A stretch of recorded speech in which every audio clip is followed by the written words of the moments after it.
This show features adults using adult language. All music on the show is written and performed by Rudy Zuniga, who can be found on YouTube or Facebook. Howdy folks, I'm Caleb Sunstead, your host and game marshal. Sounds Like Crows is an edited actual play podcast where a posse of nerds pretend to be cowboys, improvising a story for ourselves and you. Our tale is set in the world of Deadlands Reloaded, a setting within the Savage Worlds system. The core rulebook is about $10 at your local game store, so skip a few cups of coffee and pick it up. I highly recommend it. Last time on Sounds Like Crows. The Crow boys met up with the town marshal, Clay Marston. They were studying the wounds on their mama's corpse. 4 gunfire echoed from the street. Before he steps out the door, Abel kind of sets his pack down right next to the door, unties the leather thong around it, and pulls out a big slab of metal that would pass for a revolver in most other people's hands. And then kicks open the door and walks out. Lucky calmly but solemnly pulls the cover over Ma and looks down at her and says, "I don't know what happened, but we're going to get to the bottom of this, Ma." And then follows behind in the door. So does it look like the woman in the hat is robbing the stagecoach, or she... Yeah, so she's running it. There's a woman in pants, Stetson hat. She's got a vest on. A Winchester is sitting nearby her, but she hasn't used it yet. And yeah, one guy's kind of holding the gun at her, but not really. He's just sort of waving it while he talks. Doesn't look like anyone's in immediate danger. Do these people look familiar at all? Not at all, no. So Harper's going to follow Abel out, but not in such a stern manner. He's definitely going to be kind of ducking from cover. He's going to run out, try to get a good position on the rider, try to set his rifle, his sights on him. As you approach Abel, you can start to hear the conversation. It's kind of heated at this point. He says, "Well, listen here, honey. I don't need the whole wagon. Just a couple silver for me and the boys, And she gives him a grimace and says, "This money's destined for the mine, and nobody's taking it from my wagon." Abel at this point is close enough to interject his voice. "You must be some kind of goddamn stupid doing this in broad daylight. Put the gun down, you son of a bitch." He looks pretty startled as he pulls his horse around and kind of confused. He looks behind you to see the other Crow boys coming out of the town marshal's office, and he says, "Well, I thought this was Clay Marston's town and not yours, whoever you are, stranger." Harper's going to... I shoot him. Oh, shit. Okay. All right, well, you reach for your gun, and then I think we do initiative, yeah? Cool. Anybody have quick or anything like that? I do. Cool. Marshall, you got a 3 of hearts. Alex, you got a 4 of clubs. Hey, this is rigged. I always get dealt low. This is shit's fucked up. rigged.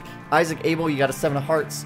Harper gets a queen of spades. He actually got a 2, but why did he get to get another? I got quick, which means anything below a 5, I get a new card. Interesting. I'm going to be Good pretty know. pleased if I'm the one that raises my gun and Harper gets the shot off first. That's cinematic as fuck. The gunmen get a 6 of spades, and all other NPCs are going to get a 3 of diamonds this round. Cool. Okay. So, Harper, you're up first. You see Abel reach for his gun, as does the rider. It's drawn. I'm not wearing a holster. It's in my hand, just down at my side. Is it single action or double action? It's single action. Then I think that you just cock that hard hammer back. So he raises it probably from his side, cocks it back, points it up. The rider probably had it at his hand, goes to aim it towards him, and I think that itself is enough reason for Harper to take a shot. So I'm going to go ahead and roll the first attack roll of the game. Hell yeah, dude. You son of a bitch. No modifiers to this, no cover or anything. You already had your weapon drawn, so. 4, that's a hit. Perfect. So with the Winchester, I'm doing 2d8. 7. 7 damage to these folks. Now, how many men are there exactly? There are 3 in total. The rider and 2 men nearby. Oh, I totally missed the other 2 in the description. That's my bad. Hey, I'm still doing it, but I definitely missed that. Yeah, you didn't give a fuck, dude. Hey, dude, he's the law. Here it is. So how much damage did you do, Harper? 7. Since you did 7 damage, they've got a toughness of 5, which means you beat it, so he's shaken. So you send a bullet whizzing past his head as he rears back on the horse. The horse is a little spooked as well, and he may or may not be able to act on his turn. You got to get a raise over their toughness to wound them. Yep. Equaling it is a shaken. Shaken means that they may or may not be able to take their turn. A wound would kill an extra. Gotcha. Abel, you're up next. Abel swings up his revolver. It's a special piece he picked up in the war, made by Lamont for the Rough Riders of the Confederacy. It's chambered in .50 caliber. He fires. Oh, yeah. It's my shooting die plus a 6 for wild card, right? Yes, sir. All right, that's a D10, baby. The 6 blew up, Oh shit! and it blew up again. Oh, shit! Oh, he dead. And then it rolled a 1. Oh, shit. Okay, so that's a 13. So 13. So how many 13 plus 1, 14. So how many 4s is that above 4? 4, 8, 12. So 2 raises. That's right. For every raise you get on a shooting roll, you add 1d6 to your damage. Add 2d6 to the damage? Yep, since you got 2 raises. That's 4d6 plus 1. And since this dude's already been shot at, you just need to do his toughness, which is 5. So if you do 5 damage, he's dead. Hey, it blew up! Hey, it's a 6! There it is. I believe So that's that's more than 9. 5. That is true. 10, Well, let's see it anyway. Yeah, I want to see this guy's head 15, explode. 20, 21 He damage. killed Holy 3 people. shit. Shit. His So- yeah, go The for it. hammer of justice. Hammer of justice. I think the shot rings out in the street. It's a careful shot. Takes him right in the head, and it just pops like a melon on a hot summer day when you hit it with the revolver. Of course. He flies off the horse. Horse screams, bucks, and starts hoofing it down the street. Abel turns his eyes to the next of the robbers. The next victims. They're both gonna make a fear check essentially. So they're gonna make a guts roll and see what happens here. They are extras, so they don't get extra d6s like you guys do, and they're not fucking trained in guts, I guess. So, I don't know if my ugliness, my scars, give me any bonus on this. ooh, they probably do. And your hat. Both of them. And my the yeah, maybe. magnificent size of my Also, hat. his pants are undone. His dick is out. Now it's a real It's rather RPG sizable. game. Now we're scared. One of them won't turn his gun towards you. He has it at the lady on the carriage, but won't turn it towards you.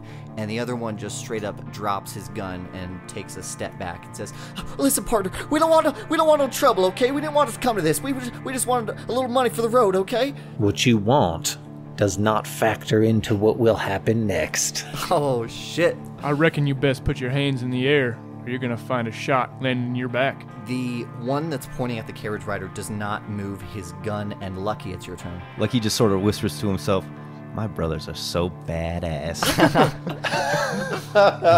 He aims his specialized five shooter and he says, "Lucky, let's make ourselves look cool." And he takes a shot. The guy holding the gun. Yes. This is great. It's a weird roll. Oof. Ooh, Bad news bears. bad news bears indeed. Drop the Benny, drop the Benny. You could. Yeah, we'll do that. I gotta look Whoa, cool. he's I gotta, doing it up. I gotta look cool, man. Okay, so now do I re-roll both? You reroll both. Yeah, when you use the Benny, you reroll all your dice. Okay. That's a 1 and that's an 8. Oh, yeah. That was- Blow that bad boy up. Got him. With a raise, right? Yeah. Well, we'll see. All right. Well, we'll 11. see. 11, yeah, definitely hit with a raise. 3d6. 12 total then. 12 damage. He's dead. How'd he kill him? Just shoot him right in the head. Boom. Takes him straight in the head. He drops his pistol, collapses to the ground. There's just the one left. Hands are up in the air. Harper's gonna walk up and throw some handcuffs on this guy almost immediately. He's gonna keep his rifle on him the whole time. He says, thanks. I didn't want to get into this. They just talked me into it, okay? Yeah. Listen, I didn't do nothing wrong. I never point my gun at her. I never pointed my gun at you folks, okay? You don't have anything on me. You best hush your mouth. We all saw what happened. You was with them bandits. You had your gun drawn. You would have taken that money if they would have give it to you. He looks shamefully at the ground. The heart of a reprobate cannot be turned to the ways of the Lord. Thaddeus, you were still inside, right? Yeah, I was at the window. As well as Ellis. That's right. As you guys see these two outlaws viciously gunned down by your brothers, a figure that's watching the gunfire walks down the wooden sidewalk in front of the place you're holding up in. He's got a gray coat on with a gray hat. He is wearing the uniform of a Confederate soldier. or a Confederate officer, if you had to take a guess. Although all of his stuff is a little bit more worn. It's got mud stains all over it, maybe a few blood stains. He's got a revolver on his side, tied down to his leg, and a shotgun on his back as well. In addition, he's holding a small bag at his size. Not as big as Harper's duffel, but a little bit bigger probably than the mortician's bag. He takes a look at the two figures gunned down in the street and then slips into the office. And he looks a little surprised to see you two standing in here near the windows. He doesn't say anything, though. He just stares at you. I think I finish off with a hot damn, man, let's take some good shots. Then as this guy steps in, Thaddeus sort of steps up, half hoists his spear at him. You best put that down. You tell me who you are first. Name's Amos. I'm a Texas Ranger. If you heard of one of those things before. I know who you are. What are you doing here, Amos? Ain't none of your business, I reckon. I reckon it is. My ma just died, and you just happened to show up in town. The marshal's still in this building? You take a look around at like, the "Fuck Gunsmoke this." Street, and no, he is not in the streets or in the office. We don't see him? He's a shape changer. There are only 4 bodies in this building. The coroner, my brother, and my mama. It's my business what you're doing here. He takes off his hat slowly. He doesn't have much hair underneath. His head's mostly shaved. He's got a long goatee, probably coming down, with some gray hairs in it as well. One of his eyes looks a little bit cloudy, Okay. and he's wearing long cavalry gloves on both hands. He looks at you for a long moment. I heard someone was murdered. You heard someone was murdered? From who? He takes a hard look at you and says, you ask a lot of questions. Where you from, son? I don't believe that's any of your business. My ma's laying in there dead, and you're showing up here, and you just heard of a murder? I reckon to find out who did it. Now, if you got a problem with that, I reckon you better leave this building. Well, I aim to do the same thing with my brothers here. I think Harper comes walking up at this point with the guy he's thrown some handcuffs on. He thinks the marshal's still in here because he didn't see him leave. He's going to walk in and almost push past the ranger. He's just say, "Oh, excuse me, sir." And he's just kind of walk in. I think he's going to, kick the guy, behind his knees, so he falls down to his knees with his handcuffs behind him. "Don't you move now till I find the marshal." As Lucky walks back towards the marshal's office, he can see Clay Marston walking around the side of the building, and he's got his revolver in hand, looking around the town. And then his eyes dart towards the two figures dead in the streets, and he says, "Wow, you killed him! Good job!" And he holsters his pistol. You can tell Lucky that his pistol was not cocked. Lucky kind of scoffs at him, walks through the door, puts his hand on the now Texas Ranger, or whoever this fella is, puts it on his shoulder and goes, "Yeehaw! You see that shot of mine?" He looks towards you, says, "I reckon I did. Not bad. Probably the best goddamn shot you've seen all day, I'm sure of it.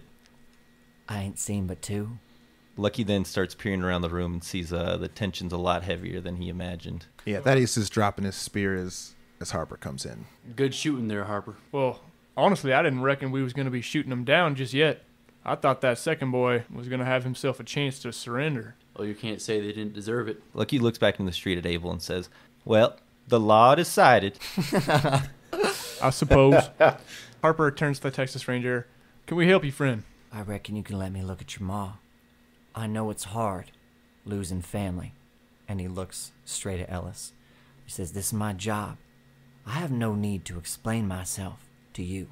Well, I'm just a little curious there why a Texas Ranger would have to investigate a murder in such a small town like this.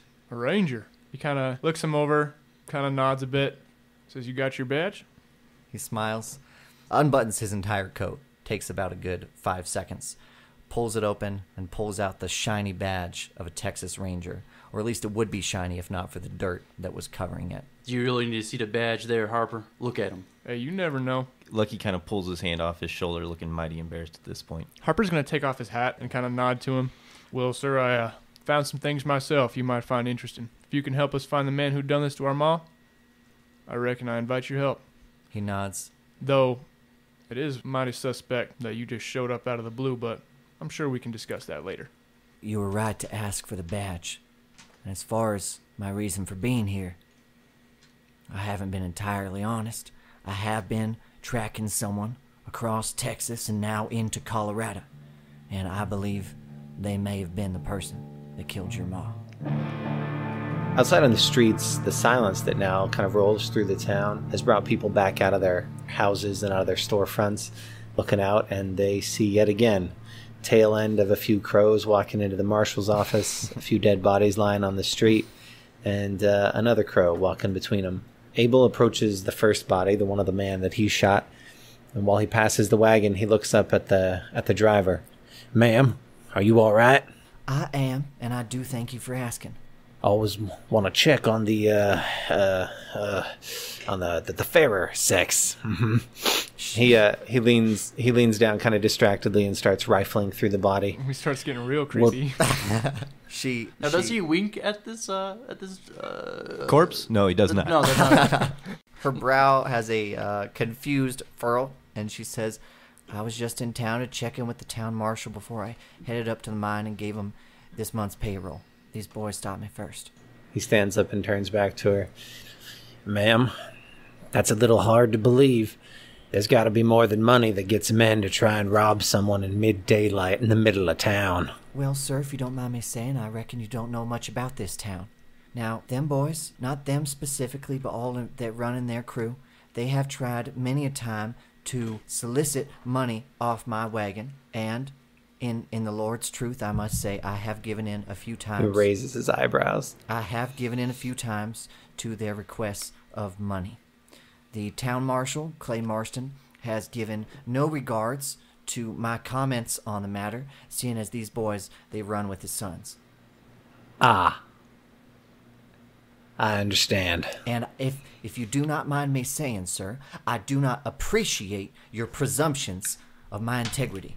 There was no presumption of your integrity, only of your cargo, ma'am. I would be happy to show the contents to yourself if the town marshal could come here with his presence as well, seeing as I do not know you, sir. No, that's all right. That's all right. He turns away from her and starts rifling through the pockets of the body on the street. This girl trying to tell us crows that we don't know this town. Well, specifically Abel. Yeah. No, I know. Just Lucky's been here his whole life. Lucky, scene shifting to actually Lucky, who's still standing in the doorway. He kind of snaps his finger. Ah, shoot! What's wrong, Lucky? We need to go get our reward. And he runs outside. What is he talking about, Harper? What is he talking about? These boys have bounties on their heads. He's Lucky's already run into the street and to Hi, Lucy. to talk to Where you going, boy? To the little woman. Ma'am, please stop, please. She looks at you. She looks a little happier to see you than she did to see Abel's ugly, scarred face. She says, well, what can I do for you today, sir? Lucky removes his hat quite respectfully, and he says, "Man, we just saved your life.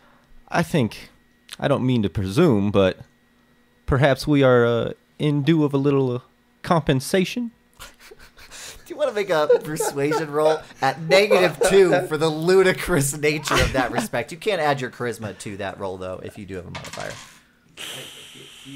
Benny's? I'm not betting that. No way. I do extremely bad. Extremely bad. Extremely bad. I am. Her face hardens up from the slight smile she gave you before, and she says, I'm afraid not, sir. I could lose my occupation if I were to give any of the contents of this wagon over to strangers, regardless of their actions. Now, if you were to speak to the town marshal, I'm sure he would be willing to compensate you for any actions you helped as deputies of the law. Lucky's face sours rather quickly. Well, I'll be. And then he turns around. Marshal, get over here. We cut back inside. The marshal looks towards the door from the Texas Rangers, and he starts going outside. Harper and the ranger head over to the body. I think I sort of shadow Harper and the ranger as they go over to the body. Now, the way I see it, we both have some information to share here. We have a mutual goal. We should share some information here and get to the bottom of this. Why would I have any need to share my information with you? Our ma is dead in there, and we're not going to rest until whoever did it is dead. Hey, I wouldn't say dead. I would. Now listen, I'm an agent of the Confederate States of America, and I cannot give information to individuals who would take justice into their own hands. We're going to acquire this information one way or another. Now, you listen to me. If you boys want, you can ride with me, and we can track down whoever did this together. But I won't be giving you that information so you can ride off on some gun-toting revenge trip across the West. Now, Ranger, I do hope you keep in mind that my brother Abel is a judge. He squints his eyes out into the street. Is he now? What's your boys' last name? Now wait a minute here. You're investigating the murder of somebody who you do not know the last name of? I reckon you asked me that question means you already know. You reckon wrong. He looks and he sees Abel fucking rummaging through all their pockets in the street. That's a man of honor. Okay, Abel, buddy. would you mind coming over here and talking some sense into this Texas Ranger? That's the moment when, like, Abel just thump drops the 2 bodies that he drug over onto the boardwalk outside of the office. Get him out of the street, right? Yeah, the sheriff probably helps you with it too. Or the town marshal, I'm sorry. Okay. And Lucky's trailing behind the marshal the entire time, just complaining about something. Great. Remind me again what state we're in. Colorado. So what's a Texas Ranger doing in Colorado? The Union may have staked their claim to this territory, but so did the Confederacy. And I believe that it's their sovereign territory. And I have the right to investigate and pursue criminals across these borders. Well, I believe the sons of a murdered mother have more of a right than the Confederacy to investigate her own murder. You're not an agent of the law. If we let every relative of a murdered individual go after their murderer, you know what that would bring to this country? All I'm saying is a little suspicious. Now, my brother is an agent of the law, and he will be with us shortly. I think Abel steps through the doorway and just claps a big hand on Daisy's shoulder. And who's this? Texas Ranger coming through to look at Ma. Says he's got some information, but he ain't too willing to share it with us, though I do understand. Abel offers his hand.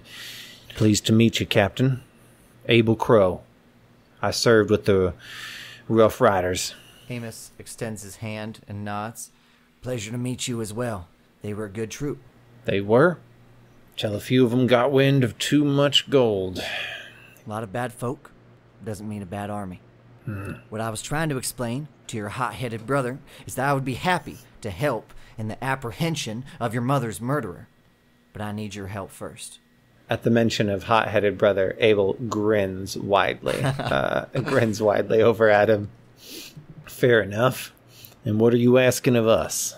All I'm asking is for your brother here to not put a bullet in my back when I go look at your mama's body. Ain't nobody put bullets in backs in this family. We look a man in the eyes before we kill him. He starts walking towards the body.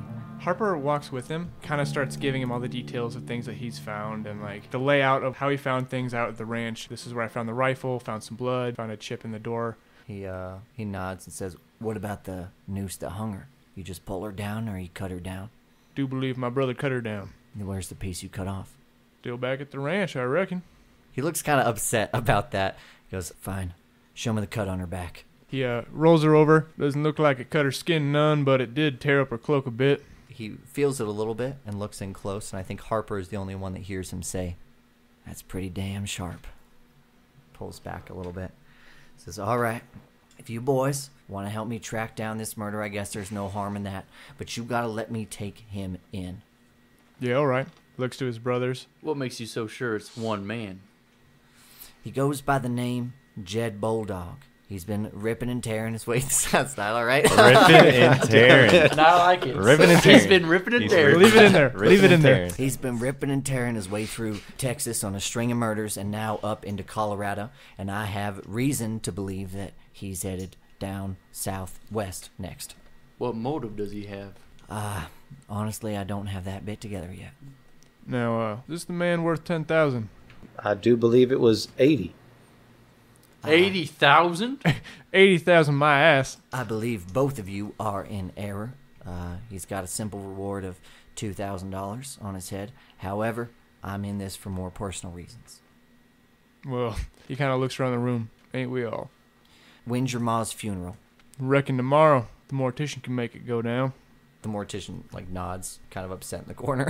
He's just been in the corner this whole time Oh, after shit, you guys you pushed still him up. here? Can Lucky kind of show up in the doorway holding $1 and looking rather triumphant? Yeah, that's fine. And then he peers over to Thaddeus, who I assume is still by the door. Yeah, he's probably a couple feet back from Harper and the ranger. He leans in and goes, "What's he doing to Mama?" Sounds like we're chasing down a killer. Jed Bulldog. You want I should put a bolt in this guy's back? Nah, Jackdaw, we look him in the eye. You tend to the funeral. Afterwards, where do y'all want to meet? We can head on afterwards out after that. Well, first we got to get ourselves some horses. The ranger made a good point. I want to check out this rope. Also, I ain't got a horse. Thaddeus, you can ride with me. Abel gets a little grin when he offers. That's good. Yeah, Thaddeus sort of shoots him a side eye. Well, all right, brother. I suppose I could. But you're riding, bitch. We cut. You guys are headed south, down out of town with the Texas Ranger. Texas Rangers? The Texas Ranger Amos Westfield in tow. We see Thaddeus and Abel riding on the same horse. Thaddeus is on the back, off the saddle, I imagine. Oh, yeah, I'm holding haunches. It's afternoon. It's probably about 3 o'clock. It's hotter than hell. It's probably about 90 degrees at this time of day. Sun's beating down. April in Colorado. Thaddeus is staying real quiet. So we've been riding for a little bit. I think the first scene out of town it's been silent before the two of them get up the words to speak to each other. It's been many years. Abel reaches up and pulls his hat brim forward to cast shade over his eye, and I think he's the first one to break the silence. Thaddeus, happy you're back, but what kept you? Well, if I'm honest, I thought you were dead, Abel. Fucking asshole. If I'm dead, it would have been because of your fucking ass. All I've been doing is trying to make reparations. Reparations? That's what you call fucking disappearing? Look, I tried to make it right as best I could. Explain to me how you tried to make it right. Them rail barons in Denver, all right?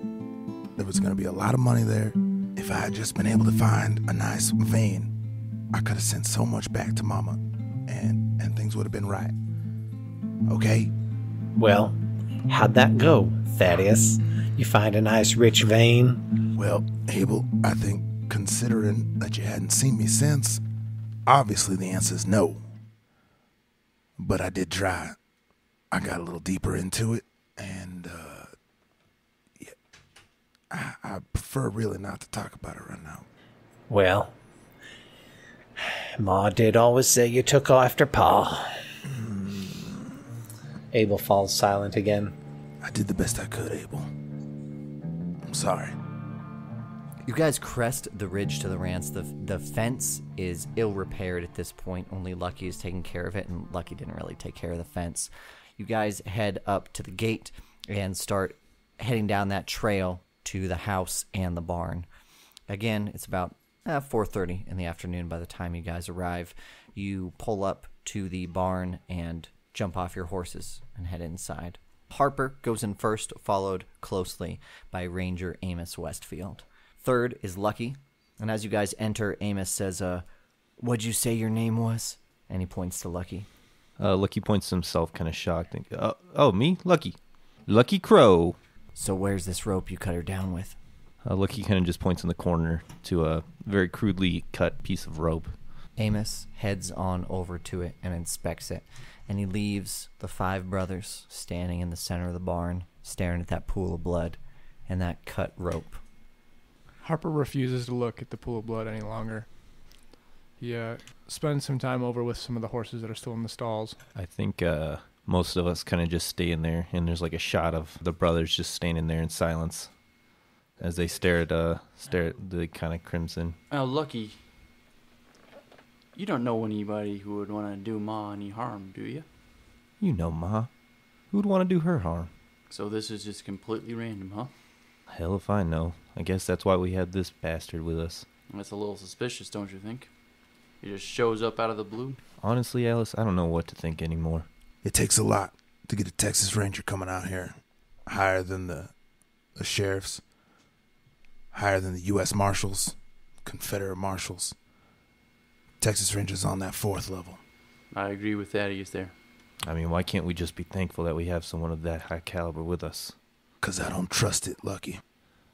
You said you cut her down? Yeah, cut her down. I'm not going to leave her hanging up there. Come on, Thaddeus. Where's the rope at? He points again, probably over to where the Texas Rangers are already looking. Amos is holding a blackish rope, or at least the noose of it that's been cut. Around the noose part of it, you can see stained blood into it. And you remember on your mama's neck, you could see marks from where the rope hung her. What do you make of this, Abel? There's blood, and she's been hanged. Ain't nothing like I've ever seen. Captain Westfield, he walks closer. You said this man come up out of Texas. That he did? I'm glad you're on his tail, then. Hard to find jurisdiction in the disputed territories. Abel leans down to look closely at the rope. How is it knotted? Is it like a regular hangman's knot, or was it just kind of strung up? Man, I guess I don't know a lot about knots, but I would say that it is the perfection of a knot. Like a noose? It is the best noose a man could tie. Those damn. So he's done it before. Man, took a lot of time to put that together.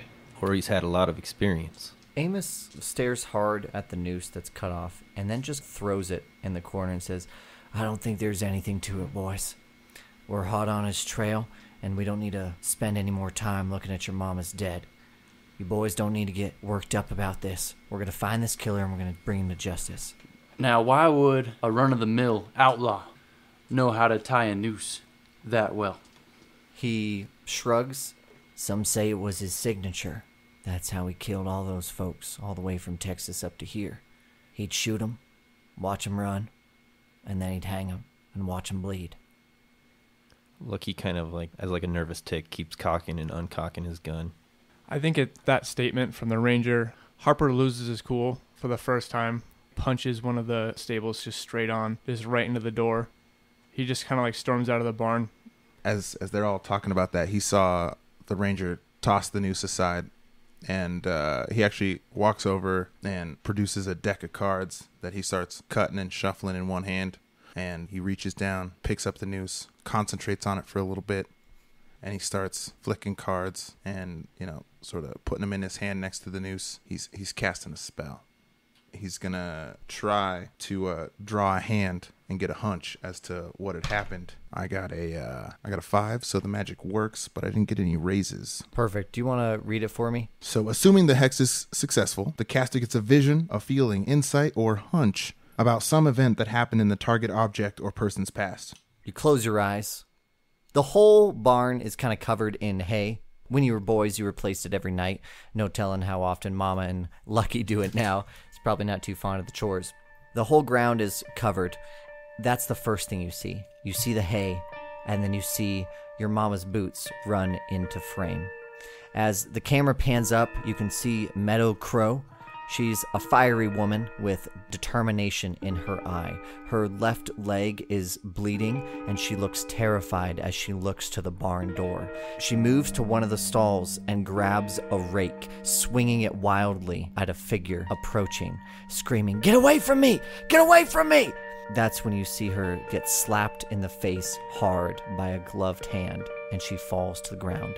A noose is quickly thrown around her neck, and you see her panicking on the ground, trying to crawl away. And then you feel her and you see her tugged into the air. And when she's tugged into the air, you can hear and feel the noose, and it's tightening around your neck. And it's hard to breathe as she's pulled into the air. And it's not the slow, rapid movement of a man pulling her into the air. It's a single, swift movement as she's pulled 6-8 feet in the air. She gasps for breath until she can't breathe, and the rope, unlike any rope you've ever seen, is stained in blood as her neck starts to bleed, and it rolls down her blouse to her boots and then drips onto that pool in the ground. As Harper stomps out, who else is left? Abel and the Ranger, Lucky, Ellis is here. So they sort of see Thaddeus you hear labored breathing, almost like a gurgle of a choke. And then as you look over to him, he's got his eyes closed and he's sort of shaking a little bit before he opens his eyes. Probably a single tear runs down his face. And then he sort of looks over to the Ranger and glares. The man that done this, he's more powerful than just any normal person. I know a little something about the 4th level, he says with a little bit of venom, a little pointed to it as he says so. Tell me more about who you're chasing. He looks at you, takes a hard look at your brothers. He's going to make a notice roll. He's going to try to notice you cast that spell. -2. So he gets a 3. Rough. He's going to Benny it, though. Shit, you What do really you think about that, huh? Oh, God. What do This you guy's think got about some that? bennies. I feel pretty good. Oh, 3 and 2. Okay, he's going to spend one of his bennies. Hold on. How many bennies does this guy have? He really wants to see this magic So going many on. He's going to bennies. spend one of his whites. 2 bennies, you know. Failed again. I don't think this is worth another Benny, guys. That card's sharp, yo. You know what? He's going to give it one more shot. -2? -2? It's still a -2. Oh, dude. He fails after fucking 3 bennies trying to get that. He doesn't see you cast that spell. Beautiful. So he gives a hard look to Thaddeus, and then he looks to the other 3 brothers left in the room. He says, "Why don't you go check on your brother? Why don't you answer his question? It's true I haven't been completely honest with you, but I'm not sure you'd believe the story I'd tell." Try me. He grabs the noose from the ground and throws it to you. He says, "What do you see there?" You take a look down at the noose in front of you. It's black, and the cords in it are a little too smooth for hemp. They're not coarse enough for rope material. You've never seen a rope like this in your life. Well, I reckon this doesn't look like any miner's rope. Certainly doesn't look like it was used to tame any of the horses we got out on the range. There's a being that wields this noose, and he's got on his list a number of people he means to kill, and I mean to stop him. It's true, I have tracked him up from Texas and up to these disputed territories of Colorado. And it's true, he is heading south. And I mean to find him and stop him, but there's nothing you boys can do to help me. Ain't nothing but a lawman's bullets can put this beast down. Well, we happen to have a lawman's bullets. Abel smiles. What would Ma's name be on this list for anyways? I ain't got no reckoning on that part. All I know is I mean to stop him. Well, shit. You ain't doing it alone then. Now, but if you boys are going to join me in this, you need to understand, this ain't going to be easy. I've seen him take many a man down, and I mean to kill him. Only me and Abel are going to be able to harm him. The law precludes murder. Shooting him won't be murder. Shooting him will be justice. So why can only a lawman's bullets harm him? I ain't got no reason for that either. That's why there's no use in me bringing this up to you, because there's no way you're going to believe me on that fact. But I'm telling you on my word as a Texas Ranger. There's no way any of you boys are going to be able to help except Abel. Well, I best we go get deputized before we go take off, huh? Abel grins. The marshal does owe us one. If you boys mean to help, that's fine. But your mom is still dead. And catching this man, this thing ain't going to change that. So have your funeral in the morning, in the afternoon, meet me where you will, and we'll head on south. Oh, we'll have our funeral, and we'll have our justice. We'll meet at the marshal's office. That's just fine. What time? I reckon let's meet there about noon then, and we'll head on down. And grabs the rope and heads on out the barn door. I'll meet you boys tomorrow morning. I got other business to attend to. Guess we have business of our own to attend to.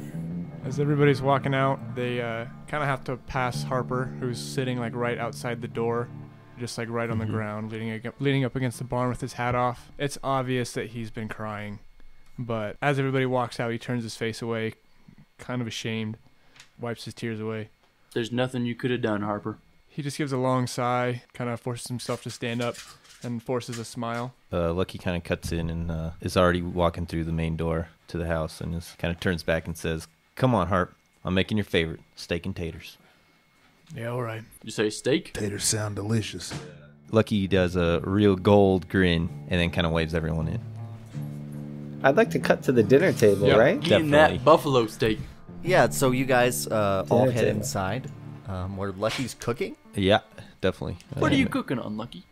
Fuck if I know, dude. A wood stove. A wood stove with like a... That sounds incredibly flammable and dangerous. The stove is made of It wood. burns wood. You Sign of the fool. time. Welcome to the West. I mean, It's made of metal. I No believe way. it is a cast iron stove. It's a Only cast iron George stove Foreman. that Sorry. burns wood. Oh, you got a George Foreman. Yeah, of course I got a George George Foreman. Very I was gonna nice. say, did you ever go out to the fucking, what is that, Bicentennial Town or whatever we got out east, man? I believe it's called Westworld. What are you pulling out of the oven, or what are you pulling off the stove? I'm cooking a bunch of bison steaks, some New York style cut, because that's all we do in the New York Norway. City. Dang, I like In that. Colorado, we only do New York style. Bought from the local butcher. No, I made it myself. You You killed that butchered I it butchered. yourself? I butchered earlier hell. that day. Yeah. Wow. Okay. You got any ribeye? Fuck off, Ellis. Yeah, so I'm probably boiling a bunch of potatoes and stuff, cooking up some steaks. Lucky. Is this still a dry house? I guess not anymore. It's not. He kind of says that and kind of says it with a frown. Thaddeus pulls his flask out of his pocket that he'd been trying to respectfully keep and cracks that open, locks it back a little bit. Abel stands up and walks to the cupboard and and pulls down 5 glasses and just sets them out on the table. He nods to Thaddeus. My flask's a little empty. Harper just says, "Don't y'all worry about that." He walks over to his duffel bag and pulls out a full bottle of whiskey. How about instead you walk over to a loose plank, pop it open, and Oh, pull out that's so much better. That's so much better. Lucky and All right, Daisy cool. had Yeah, some do shit that, do hidden. that. That makes sense. So yeah, pull up the loose plank. He kind of giggles a little bit. Mama never did find it. So he walks over, kind of pours everybody a drink, and he motions for everybody to stand up. Holds his glass out into the center, and he says, "To Ma." Ma. Ma. And they all take a shot. God damn. What is this? Lucky makes a real sour face and says, only the best. If you say so, it'll do. It'll do is right. This is better than what I got. I don't even want to think about what you've got, Thaddeus. You don't got to think. Take a drink. I think I'll pass this time. You boys all remember that time Ellis jumped off Dead Man's Cliff? You actually did that? You bet your ass I did, Thaddeus. Of course the dumb bastard did it. Not before stripping butt naked, he didn't. Well, he didn't want to ruin his Sunday clothes. I'd say half the things I do are done butt naked. Thaddeus, what kind of hellhole were you in that it has something worse than this fucking snake juice? He takes another drink and holds out the cup for more. Harper pours some. No, that's a damn good question, Abel.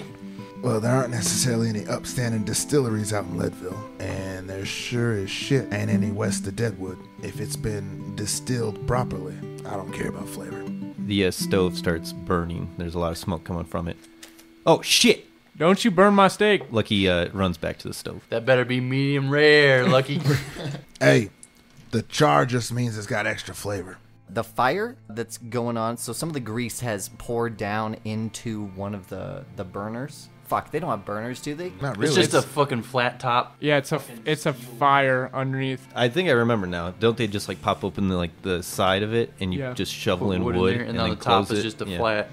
So then what's happened is that some of the grease has spilled down onto the countertop, and you can see that there's a bullet hole. Not the countertop, in the stovetop. And fire's coming out, and it's burning that fat on that stovetop. Lucky probably rightfully freaks out, and I imagine one of the other brothers comes and joins in. Harper goes to move, but maybe trips over his chair a little bit after a couple of shots. They hit him a little harder than he thought. So he goes to stand up real quick and kind of stumbles and almost falls. Damn, Says, Daisy. "What the hell are you yelling about?" Damn, Daisy. Lucky kind of just grabs the nearest rag and starts kind of pounding the flames, and hopefully it's Yeah, you put it out. doing some sort of work. Yeah, you put it out, no problem. Sort of it wipes up some of the fat too, and the fire kind of burns down to a low smolder, and then you put it out completely as Harper runs over. He kind of rubs his thumb over the bullet hole, and sadness kind of pours over his head. Is that another gunshot? It would appear so. Harper just kind of looks really glum, and a weird smile kind of crosses his face for a moment. He says, "Well, she was always a fighter." You right about that. If there's one thing that Ma gave us, it was the joy of the fight. Abel swipes his hat off his head and tosses it to the corner and takes another shot. Lucky plates everything. Y'all sit down. Anybody say grace? Nope. All right. At that point, we cut. It's the next morning. So you guys show up to the marshal's office in the morning. The ranger's not there, but you did say that you would meet him at noon. Dinner was good last night. This morning you probably had some eggs from your chickens at the ranch. As you arrive, the mortician and the local town marshal, Clay Marston, are standing on the porch waiting for you folks to arrive. Mortician turns to you guys as you approach, and he says, You boys ready for this? As ready as we're gonna be. Yeah. You guys all come down off your horses, and he says, I just gave her a wooden plaque. I didn't do nothing special about it. Hope that's all right. A wooden plaque for Ma? What did you have in mind? What else do you have? Well, I've got granite tombstone back in Denver. We could take one of those and chisel your ma's name and date of birth. Is that the best you've got? He looks to the town marshal, looks back, says, yeah, actually. Well, I guess that'll do then. How much? $25. Well, you got yourself a deal. Sticks his hand out, kind of a solemn handshake as you extend yours and you clasp hands. If you boys would give me a hand, need to carry her over to the gravesite. It's just a simple oak box. I hope that's all right. Yes, sir. That's just fine. You guys head inside. You can see the box has already been nailed up, and he just motions towards it, and he waits outside. Probably only 4 people can carry it out of the 5 of you. Thaddeus will step forward first. Lucky sort of reluctantly takes a step back, almost as an outsider. Harper steps forward and puts a hand on Lucky's shoulder. He said, no, you're the one who stayed. You deserve this more than the rest of us. Abel nods. Lucky looks them both in the eyes tearfully and says, thanks, guys. And he starts lifting. Ellis takes his place opposite to Thaddeus. Who's the 4th? I think Harper looks at Abel and kind of nods and takes a step back. Abel smiles at Harper, puts a hand on his shoulder, and then stoops to pick up the casket. You guys pick it up and head outside. Harper heading ahead in sort of a funeral procession. The local marshal, Clay Marston, he stays behind, and the mortician is in back. As you guys slowly walk through the town, people come out to their porches, looking, not saying anything much. Most of them with arms crossed, whispering to each other. You make your way through the town, and then outside of town, north towards the graveyard. It's on a hill. You can see it from a ways away. It's fenced in. Iron bars, mostly. Local blacksmith and shoemaker made it when he was still here before the mine dried up. And you guys head through the gate. Grave sites already been dug up. A welcome surprise, I think. And the cloudy sky holds the sun back from making it less gloomy than it is. You march your way over. The mortician and Clay Marston put down the ropes beneath where you'd put the coffin, and you guys place the coffin on it. 2 of you that are on the left side of the coffin make your way to the left side of the grave and pick up the ropes. Same thing for the people on the right. The mortician and the sheriff take either side of the coffin and slowly start to push it into the grave. As they pull it forward, the first people that feel the weight are Ellis and Abel, as the left side of the coffin gets pushed over the empty grave, and then all 4 of you hold the weight, Harper standing at the bottom. Together, in unison, slowly you lower the coffin into the grave until it makes contact with the earth. Clay says, you boys can just throw those ropes in. That's just fine. Abel tosses in the rope and then walks towards the head of the grave. He removes his hat and looks around to the others. Mind if I say a few words? Please do. Go ahead, Abel. As Thaddeus lets go of his rope. As Abel takes a spot at the front or at the top of the grave, he can see a few townsfolk making their way up from the town. Probably about, not a lot, probably about 7 in total making their way up. Abel pulls a small kind of black book out of his inner jacket pocket and clears his throat before beginning to read from a passage. It is manifest by God's word that he has been pleased to walk among us and bring his gifts to us.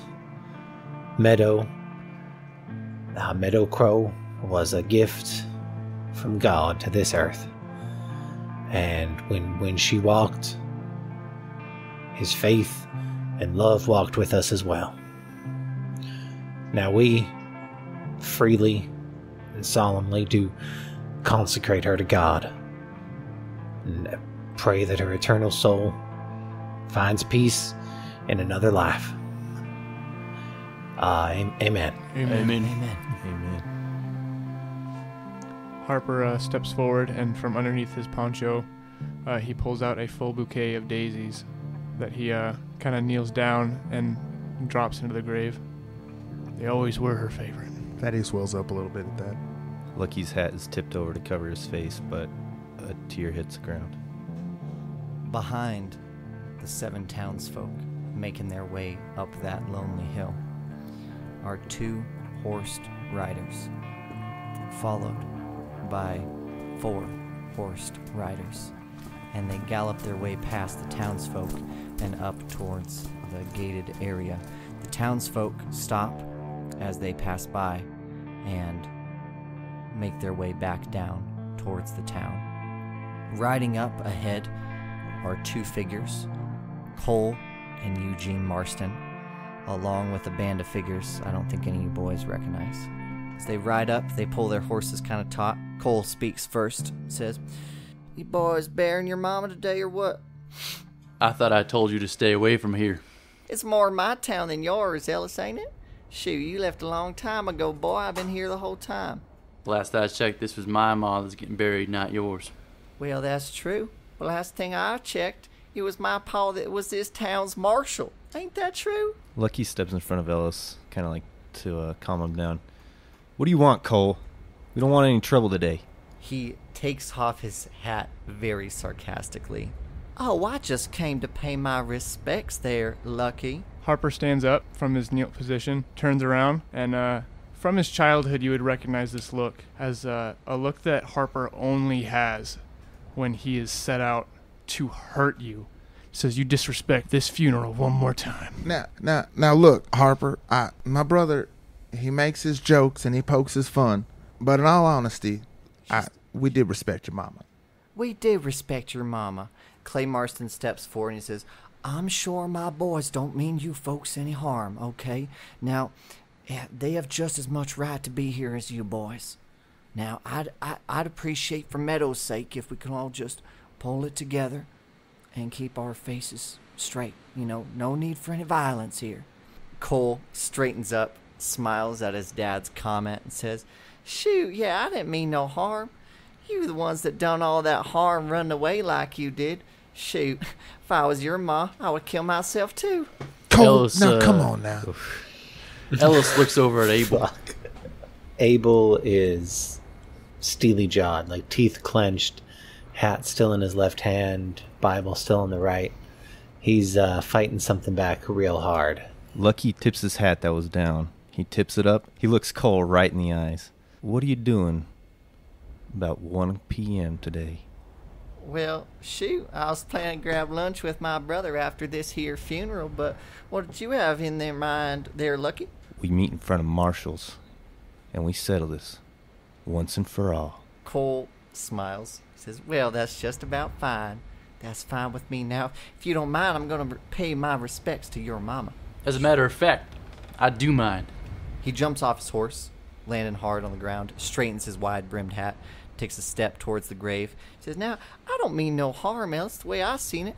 I seen your mama more recently than you ever did. Shoot, at my pa's house every night of the week, it seems like." Cole, can you quit picking fun? Shut the fuck up, Eugene.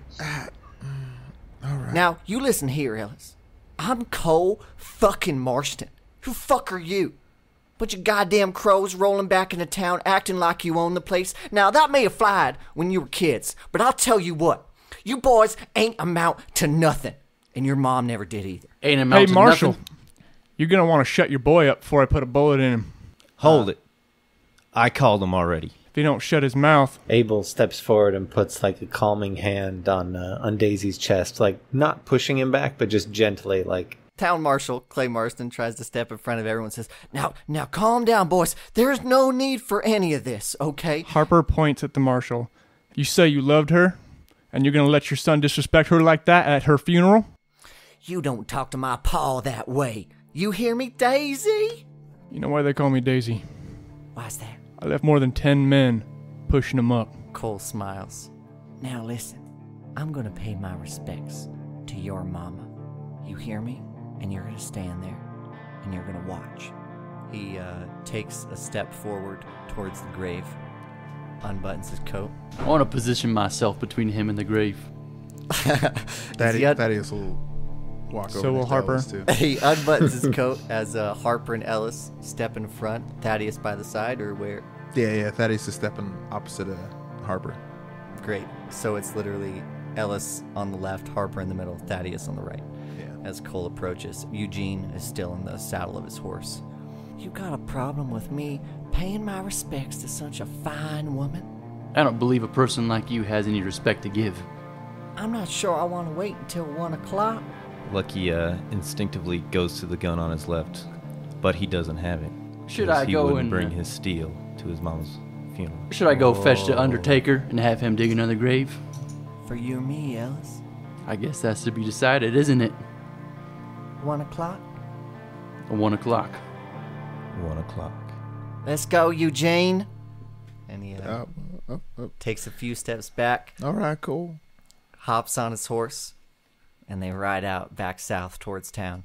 They ride past those 7 folk walking up to the graveyard, and those 7 folk start their walk back up to the top. How good are you with that gun there, Lucky? Lucky uses his right hand to steady his shaking left hand. One of the best. I think Abel steps up, puts his hand on Lucky's shoulder. Makes me look like a goddamn amateur. And gives him like a big, reassuring brother smile. Clay Marston takes a look at Lucky and Abel, and he says, "You listen, boys. Those are my sons, and I won't have you gunning them down in the street." Marshall, I respect you as much as the next. You show my ma more kindness than I know. But your boy walked into this funeral spitting poison. Now listen, you boys can still leave town, Harper. You can have this funeral and you can ride out. Ain't no need for bloodshed. Cole's going to be making his choice today, Marshall. I do believe that your son accepted an honorable duel. Whoever draws first is going to be at fault. You think your son's cool-headed enough not to draw first? Anybody shoots my sons down in my town, that's a murderer in my eyes. I reckon we got a judge and a Texas Ranger who's gonna beg to differ. Now, in your son's best interest, you gotta convince him not to show up. He kneels down, grabs a patch of dirt, walks over the grave, whispers something, throws the clod of dirt in, and starts walking down the hill. As he starts walking away, thank you for coming. Thanks for listening to this week's episode of Sounds Like Crows. If you like what we do and you want to check out some more stuff, you can check out our Twitter at Sounds of Crows or our Facebook at www.facebook.com/Sounds Like Crows. Next week, the cast and crew will be spending time with friends and family, so we'll be posting some special content instead of a normal episode. The cast of Sounds Like Crows is as follows. Luciano Lucky Crowe is played by Cameron Day. Ellis Crowe is played by Alex Horrell. Thaddeus Crowe is played by Marshall Sims. Harper Crowe is played by Cameron Reed. And Abel Crowe is played by Isaac Sunstead. You can find out more about us or contact us at soundslikecrows.com. We'd love to hear your feedback.